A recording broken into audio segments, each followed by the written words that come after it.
So welcome back to Live from Paris. And time now for Campaign Chronicles. It's our daily look at the race for the French presidency. And today we're looking, in fact, at the economy. Commentators have called it missing in action from this presidential campaign. But voters say it is the main issue they'd like to hear more about. And they just don't think our politicians are talking enough about it. For more on this, joined as ever here on set by press reviewer Elena Casas. And also hopefully to be joined shortly by the Economist Paris Bureau Chief Sophie Pedder.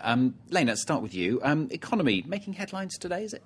Yes, or rather Nicolas Sarkozy's somewhat maladroit handling of the economy, according at least to some newspapers. He's managed to upset all the unions, which has got him on the front of left-wing paper Libération with the headline, "The Antisocial President." Now, what's their problem? Essentially, he attacked the union, the CFDT, yesterday, saying that they had betrayed the trust of their members by attacking him personally and trying, he said, to break into his campaign headquarters.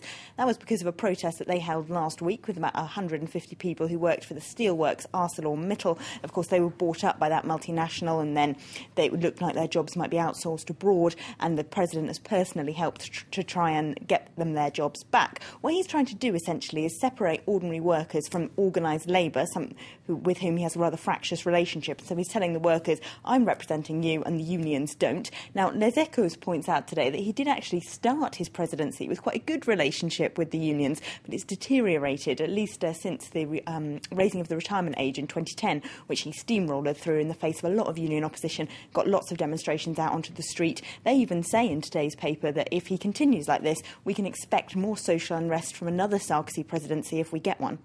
Now, across southern Europe, of course, we've already seen widespread union anger, of course, following austerity measures imposed by governments trying to deal with them. Economic crisis, Sarkozy hasn't really gone that far in that direction, though, has he? No, and even the left-of-centre paper Le Monde is questioning today whether he might actually not have gone far enough. They're looking at the flexibility of work inside, something, of course, which has led governments in Spain, Greece, Italy to implement very far-reaching labour market reforms to try and make their labour markets more flexible and create more work in the economic crisis. France hasn't gone very far in that direction at all. Remember, in Sarkozy's campaign in 2007, there was a lot of talk about work more to earn more, a lot of talk about ending the 35-hour week, things like that would be good for business. A lot of that didn't actually happen, and now he's barely mentioning the subject at all. Le Monde says all the candidates seem to avoid it because it's just so taboo for the French. They don't want to hear anything about the rights that French unions have long fought for being eroded in any way. Now, the Anglophone press, Anglo-Saxon press as the French call it, have been a lot more severe with the French candidates in this direction than the French press have been. There are some critiques there, as we said, from Le Monde, but a lot of the British papers have been much tougher. The Economist last week said, or this week's issue that came out on Friday, says France is in denial on its front page, saying all the candidates are completely refusing to address the elephant in the room, which according to them is France's massive debt and structural economic policies that it has, like very high public spending, which none of the candidates really plan to cut. They've got policies to cut the debt, but they're based mostly on the prediction of economic growth that may or may not happen, and also big tax rises. OK, it's dramatic stuff, isn't it? You've got a guest, haven't you? I do. Yes, if we can now bring in the Paris Bureau Chief for The Economist, which indeed wrote that rather coruscating editorial that we just mentioned, Sophie Pedder. What brought you then to such a damning indictment of the candidate's economic policy? Well, I think it's really observing what's happened over the last 3 months since the beginning of the year during this campaign. At the beginning, there was a sense from Nicolas Sarkozy that he was talking about things like the problem of the cost of labour in France, a lack of competitiveness, talking about the German model. But he pretty much dropped that almost immediately because it didn't seem to be very popular. It wasn't getting him anywhere. And the campaign moved on to other things. And then since then, we've had, week after week, discussion of immigration, of issues that have got, that are not insignificant issues, but they are not the centre of the problems that France is about to face. And if you go anywhere else in Europe, every country is facing up to extremely difficult times. They are dealing with it in a very brave, courageous way. And I'm thinking particularly of Italy, but also Spain and other countries across the Eurozone. And the one country that hasn't really faced up to it at all, and yet is in the middle of a presidential election, is France. And it's that we wanted to draw attention to it. It's an extraordinary sort of contradiction between the need to address public finances and public spending, and particular spending. You know, the candidates have talked about bringing down the deficit, but practically nobody has talked seriously about the need for spending cuts. Is it not true that the magazine is a little bit over the top? I mean, the editorial you're talking about Greece not being the real risk to the Eurozone, it's actually France. That goes a bit too far, doesn't it? No, we're not saying it's only France. We're saying that, you know, if France doesn't address its problems and if France doesn't prepare the electorate for the sorts of decisions that whoever's elected on May the 6th is going to face some really tough times, some really tough decisions, the markets are going to be watching very carefully to see what happens. Any slippage in meeting deficit targets is going to be dealt with mercilessly.